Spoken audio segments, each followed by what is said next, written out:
Most dog trainers think that by getting more certifications and adding more letters after their name, that is going to be the reason they're going to be able to run a successful dog training company.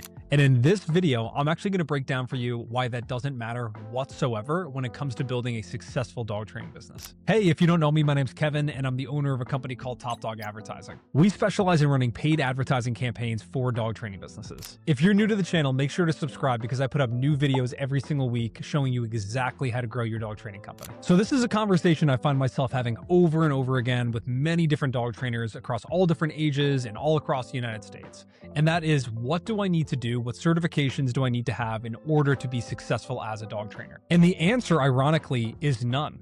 This is exactly why we're able to help some dog trainers who are fresh out of dog training school or just grew up around dogs and love training to be able to build really profitable, successful dog training companies where they're earning $10, $20, $30, $40, $50,000 a month. Whereas some people out there who are dog trainers who have all these different letters after their name and certifications and credentials that are struggling to build profitable businesses. The reason for this is because the average dog owner doesn't know what any of that means, nor does it even matter to them.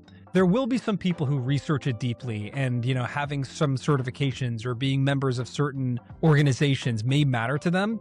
But to the average dog owner, what typically happens is they have a dog, they don't know how to train that dog does something that either frustrates them or annoys them, and they pick up the phone, they Google dog trainer near me, and then they call your number because you were the first person that they found when they searched up looking for a dog trainer in their area. Now, what I found after years of doing this and having worked with over 300 dog trainers is the more important thing when it comes to making consistent sales in your dog training business is actually how well can you get your clients to trust you and like you. So I'm just going to compare two different situations here that I've actually seen firsthand multiple times over the years of doing this. So I've worked with some bigger name dog trainers, probably people you've even heard of in the dog training industry before. And some of these people are really successful. Other people, though, have struggled to consistently grow a dog training company, because they kind of feel like I'm beyond needing to really meet with people and offer consultations, and people should know who I am and, have this reputation, and I only want to work with people who know who I am and understand my methodology. But the truth is, you never really get beyond that in business. There's going to be people who come to you and maybe they've seen a lot of your content and stuff like that. And maybe in the dog training world, you're really popular. But the truth is, to the average Joe Schmo who just got a dog, they don't even know who any of these dog trainers are. Maybe they know some of the biggest people who are on TV. Maybe they've heard of Cesar Millan. But people to you who are really popular dog trainers in the dog training industry, most times your average dog owner has no clue who that person is. And so this is exactly why it's so interesting how you are able to compete with some of the biggest names in the world when it comes to building a pet dog training business, because it's kind of a clean slate. The average person doesn't know who you are, and they don't know who they are.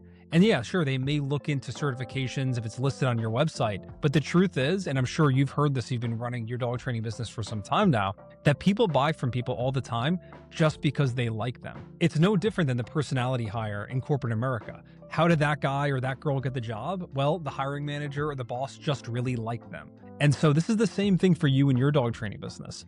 One of the most key important indicators to your success is how well can you connect with your clients and your leads. If you can build strong connections with your leads by doing in-person consultations with them and smiling at them and empathizing with them and really listening to them and understanding their problems, you are going to win 10 times out of 10 over the person who is just so heavily relying on all the accolades that they got 10, 15, 20 years ago. And so to go back to the original point of this video, it really doesn't matter how many letters you have after your name. The way more important thing, and this is again coming from having worked with hundreds of dog trainers and done this many, many times, is how much can you connect with your clients. So if you are somebody who is at all concerned about like, hey, I don't have this certification, I didn't go to this dog training school and somebody in my market did, put all that stuff aside. Just focus on what you can control today, which is getting in front of your leads, building a true connection with them, and really learning how to understand their problems and frankly, learning how to sell. Because learning how to sell is going to pay way more dividends in your business than going to that extra dog training school or that seminar ever will when it comes to growing a profitable dog training business. So here's the really ironic thing that I found. Most times, the person with the most successful dog training company is not the best dog trainer. Most times, it's the best business owner. This can be a very tough pill to swallow for some people because they feel like I've invested so much time into my training.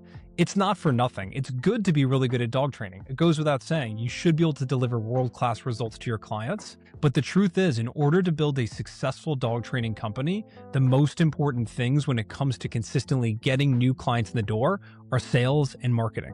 And so by doing those two things correctly, you get the outcome of being able to train these dogs. So I hope this video was helpful. If you're somebody who feels like you're struggling whatsoever just because you can't compete because you don't have the reputation as other people, the truth is I would try and reframe the way that you think about it. It really doesn't come down to your reputation from the sense of like what certifications you have or what dog training school you went to. Think about reputation in terms of like how much do people like you and trust you? Because as the age-old saying goes in business, people buy from people that they feel like they know, like, and trust. Hope you guys got some value out of this video today. Appreciate you supporting the channel, and I will see you guys all very soon in the next one. See you guys.